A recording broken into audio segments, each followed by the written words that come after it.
In the nearly 4 years of brutal warfare in Ukraine, we've had a front-row seat to Russia's slow descent into chaos, both militarily and economically. Russia's troops are dying in record numbers, equipment is being systematically destroyed, and the perceived cost of the war that was expected to last for a few weeks has spiraled out of control. And beneath the headlines about territorial gains and casualty counts lies a far darker story that reveals just how catastrophically Russia's military is collapsing from within. Russian soldiers aren't just dying at the hands of Ukrainian forces, they're being executed by their own commanders.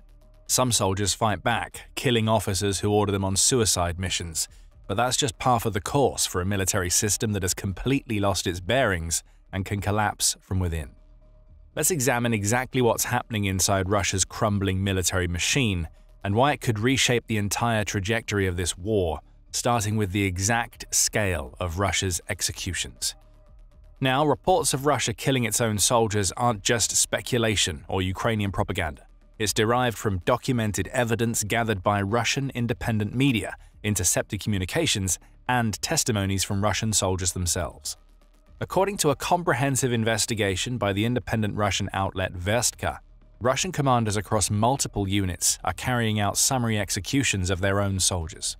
This practice has been dubbed obnulenie, or zeroing out, referring to the act of removing the soldier from both military records and from existence itself. This investigation has so far identified 101 Russian servicemen accused of involvement in these field executions, with 79 of them confirmed through at least 2 independent sources. These are also unlikely to be isolated incidents. Since the start of Russia's full-scale invasion, the main military prosecutor's office has received more than 12,000 complaints related to killings within the ranks. That's not 12,000 complaints total, but complaints specifically about Russian soldiers killing other Russian soldiers. A source within Russia's main military prosecutor's office revealed something even more damning. The agency has imposed an informal ban on investigations into officers fighting in Ukraine, claiming such inquiries could supposedly negatively affect military operations. In other words, Russian commanders have been given carte blanche to execute their own troops with impunity, so long as that doesn't actually impact the bottom line of severely damaging their offensive or defensive positions. If you're unsure whether 12,000 is a small number, know that Russia's total deployment in Ukraine is estimated to be around 700,000, excluding the estimated 1 million casualties. That's roughly 1.7% of the total current number of deployed troops in Ukraine. Alternatively, consider it on a per-day basis, which means roughly 8.9 complaints per day since the war has lasted for 1,345 days at the time of posting this video. That's 8 or 9 instances of a Russian soldier being executed by his own comrades for failing to abide by orders that were likely suicidal in the first place. And the way Russian commanders zero out their troops vary significantly, which reveals the extent of damage inflicted on the military's morale. The first is perhaps the most straightforward: direct execution. This typically happens to Russian soldiers who refuse to participate in what they call meat assaults or human waves, suicidal attacks without adequate support from mechanized infantry, artillery fire, or aerial reconnaissance. Many of these soldiers are simply shot point-blank range in whatever trench the Russian unit is currently sitting in. Medusa's report on zeroing out included a mention of a mobilized soldier named Alexei, who described how, in the 7th Separate Guards Motor Rifle Brigade, those who refused to take part in pointless assaults were executed with automatic rifles, then their bodies either dumped in the nearby river or buried close to the trench itself. In June 2025, a soldier with the call sign Fixer refused to act as a beacon, essentially live bait sent forward without armor or weapons to draw Ukrainian fire and reveal enemy positions. He was beaten on video, tortured with an electric shock device, and then shot dead on his commander's orders. Executions can happen during a mission itself, with commanding officers employing snipers to catch soldiers who are attempting to run from the front line or desert from the unit. By Alexei's count, 2 snipers had killed 20 people in his unit in 2023 and 40 in 2024. Presumably, those same snipers have either continued the streak of executing deserters, which would create dozens more dead, or even more grimly, the snipers themselves might have been removed from service for refusing to execute any more troops on their commander's orders. And given that Russian drone operations have reached a level of competence equal to Ukraine's units, drone operators have also been given the unfortunate opportunity to become part of the zeroing out cycle. Reports from the 139th Separate Assault Battalion suggested that commanders would hold drone operators at gunpoint while directing them to keep deployed troops in sight. Then drone operators would simply deploy the FPV kamikaze drone's explosive onto the soldiers if they ever turned around and ran away from combat. If soldiers aren't executed instantly, they might await what is possibly a worse fate: torture. Some soldiers were reported to have been held in pits or cellars, denied food and water, and beaten multiple times daily. Many die from torture or starvation, while others are forced to fight each other to the death to earn their release.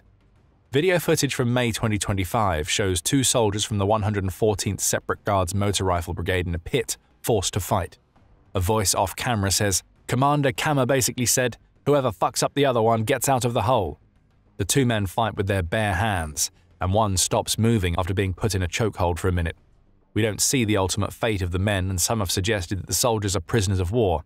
Medusa's research claims that Kama is the call sign of an actual commander of the 114th Separate Guards Brigade, who has also been accused of extorting money from his troops, which we'll touch on a bit later. And if commanders don't do the killings themselves or direct their troops to execute soldiers, they can always fall back on the tried and tested tactic of sending soldiers on suicide missions.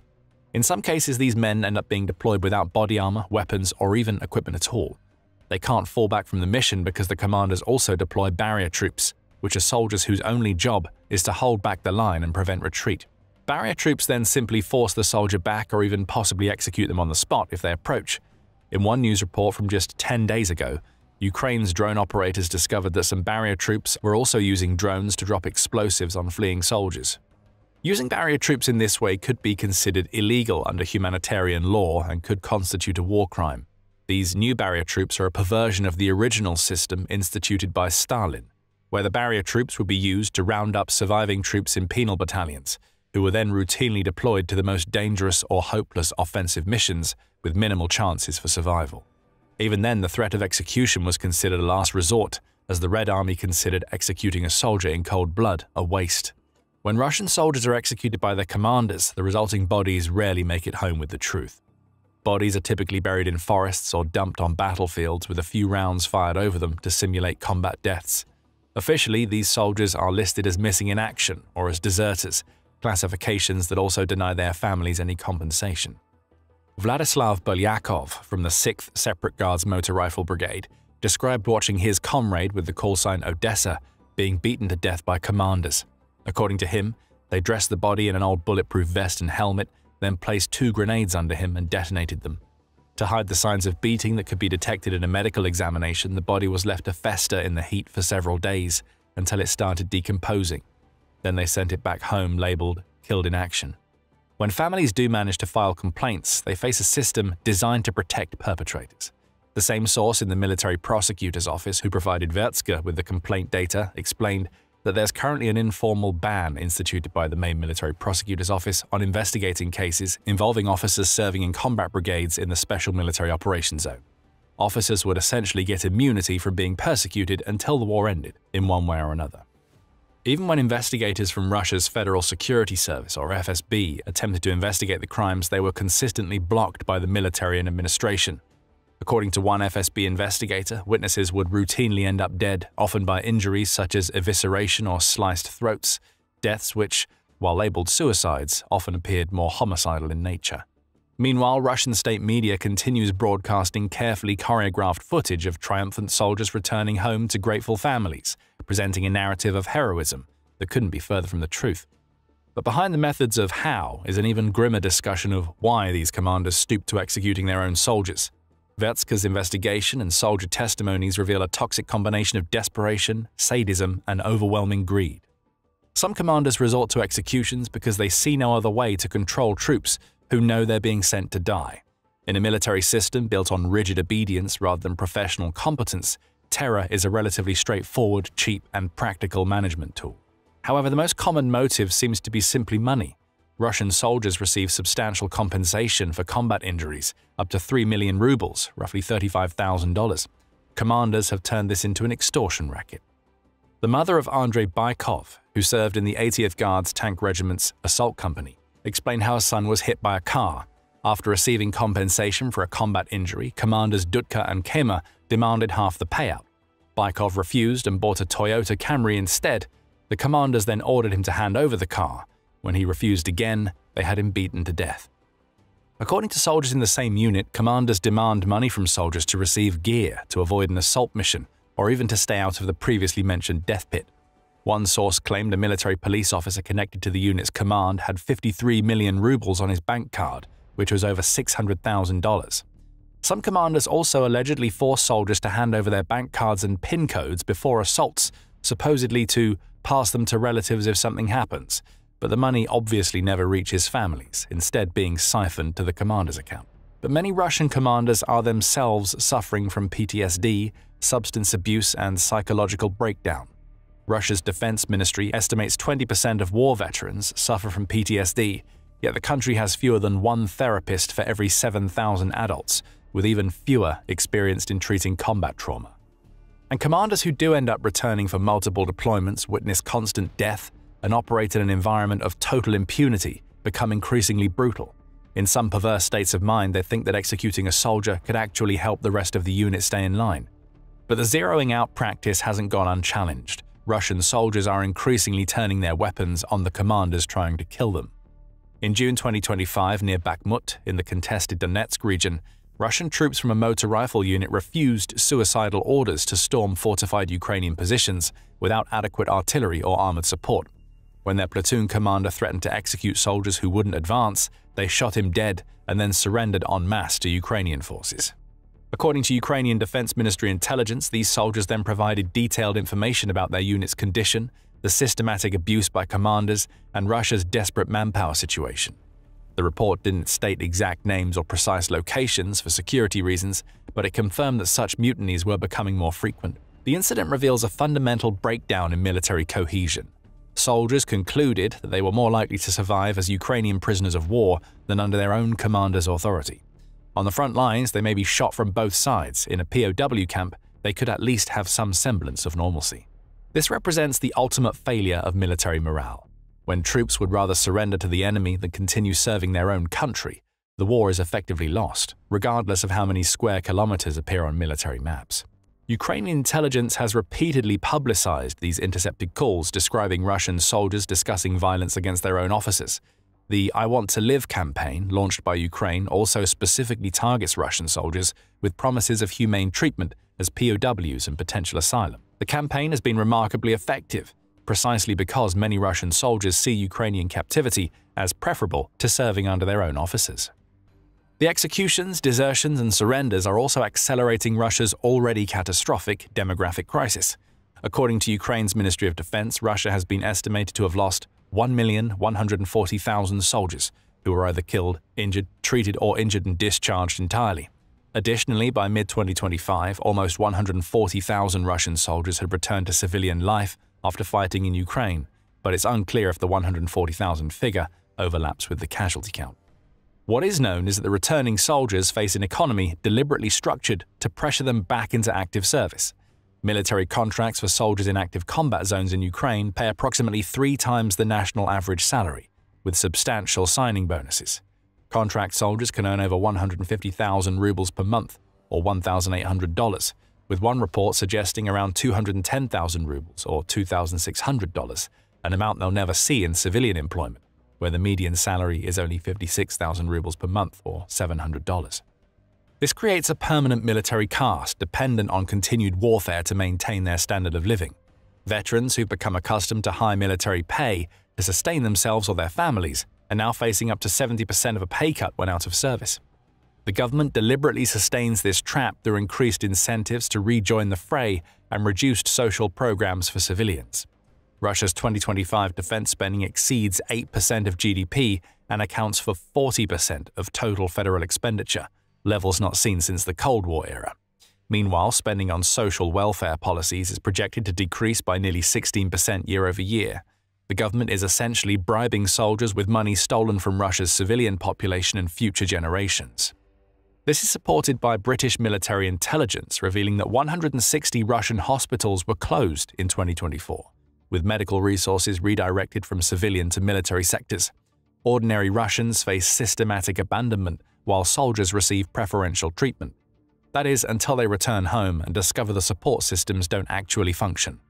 Veterans unable to find adequate employment or suffering from untreated PTSD are turning to crime at alarming rates. By March 2025, veterans have killed or maimed more than 750 people after returning home, mostly relatives and friends in domestic violence incidents. Vestka also found at least 190 criminal cases initiated against pardoned Wagner recruits in 2023 alone. These ex-convicts trained in modern warfare and released with legal impunity represent a law enforcement nightmare. Organized crime groups are recruiting former soldiers as contract killers and enforcers, creating yet another layer of organized crime in a country that is already bursting with demographic problems. So what does all of this mean for the trajectory of the war? The combination of systematic executions, plummeting morale, and the economic unsustainability points towards several possible scenarios, none of them favorable for Russia. 1. Russia could attempt to compensate for mounting losses and desertion rates with even more aggressive recruitment campaigns. We're already seeing signs of this as Medusa reported that recruitment in the second quarter of 2025 was less than a third of the same period in 2024, suggesting the pool of willing recruits is rapidly depleting. This is supported by the announcement of the largest fall recruitment drive in the past 10 years, falling exactly in 2025. The Kremlin will likely increase signing bonuses and monthly pay even further, accelerating the economic death spiral. But this approach has diminishing returns. At some point, no amount of money can overcome the knowledge that military service means either death on the battlefield, execution by your own commander, or returning home to an economy that can't sustain you. Secondly, Russia might be forced to abandon contested territory, particularly around Pokrovsk and other parts of Donetsk, as units become combat ineffective due to desertion, surrender, and internal violence. Ukrainian forces have already demonstrated the ability to encircle Russian units and force mass surrenders when morale collapses. In recent months, Ukraine achieved significant territorial gains in the Pokrovsk direction through coordinated drone swarms and ground operations, liberating entire villages and securing the north of the city. Just a few days ago, one of the largest vehicle-supported Russian attacks failed miserably, as Ukraine destroyed 2 tanks and a dozen infantry support vehicles in one fell swoop. If this pattern accelerates, and everything suggests it will, Russia could face cascading unit collapses across the front line. Commanders who've been executing their troops to maintain discipline may find their remaining soldiers simply surrendering or turning their weapons on their officers en masse. Thirdly, Russia might attempt to close out the war through sheer desperation, launching overwhelming attacks regardless of casualties in a final attempt to break through Ukrainian defenses. This would require Russia to fully commit its remaining reserves and accept potentially catastrophic losses. This scenario is particularly dangerous because it could actually lead to tactical nuclear weapons. If conventional forces prove insufficient and Russia faces complete military collapse, Putin might decide that limited nuclear strikes against Ukrainian military targets represent his only option to force capitulation and save face. Such an escalation could have irreparable consequences for the region. Ukraine would face massive pressure to surrender to prevent further nuclear attacks. NATO would face the decision of whether to directly intervene to prevent nuclear weapons use from becoming normalized in modern warfare or cede all momentum and geopolitical influence to Russia and China. And a potential NATO-Russia conflict brings about an even worse escalation, with more potential for a full-out nuclear war if Putin senses his reign is done and wants to go out with a bang. Perhaps the more likely scenario is one where Russia's military simply disintegrates from within before any of these external scenarios fully play out. The losses could reach a tipping point where the military becomes functionally inoperable. An analysis from the Jamestown Foundation draws parallels to how veterans of the Soviet-Afghan War, Afghansy, contributed to increased crime and social instability near the end of the Soviet Union. But the scale this time is exponentially larger. While the Soviet-Afghan War deployed roughly 620,000 soldiers over 10 years, with 15,000 to 25,000 casualties, Russia has suffered over 1 million casualties in less than 4 years, with approximately 1.5 to 2 million soldiers rotating through Ukraine. These returning veterans and active soldiers could have a significant impact on both local security and federal politics. Alternatively, they could become a revolutionary force, demanding accountability for the commanders who sent them to die or executed their closest friends or comrades in arms, and the government that abandoned them upon return. Thanks for watching. To understand more about Russia's demographic crisis and economic unsustainability, check out our analysis of Russia's war economy. And to stay updated on the most critical developments in the war in Ukraine and global conflicts, subscribe to The Military Show for daily videos.